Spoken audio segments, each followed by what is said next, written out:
Hello guys, good morning, good morning. Andito kami guys sa bukid. Nagtulong ako ito kay mama. Magdilig ng gulay ang kanyang pitsay. Maraming pitsay. Naway maging malusog ang aming mga pananim.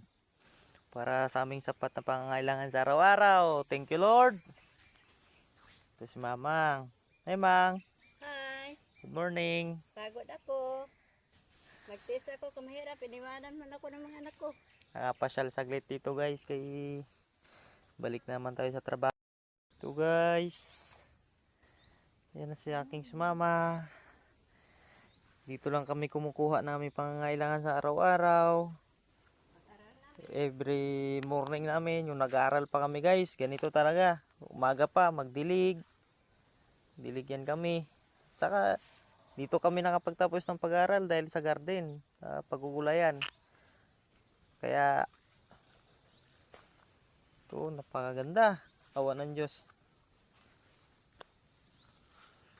Ganda yung tanim niya. Ang dami guys, mga January siguro harvest na to, mga first week ng January. Malalaki na to, hawa ng Diyos tong kanyang garden. Pinasyalan ko lang dito ng mga pamangkin ko.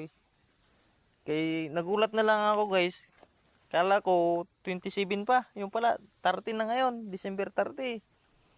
Pabalik na ako bukas ng ng trabaho ko sa puerto.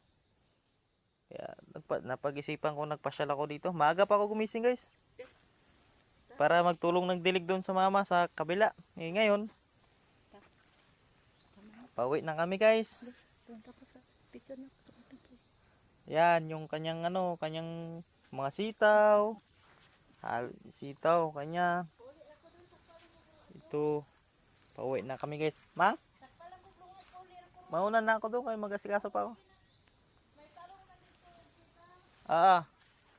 Sige ma, mauna ako ma. Ito. Yan. Okay guys, bye-bye. Ingat palagi kayo.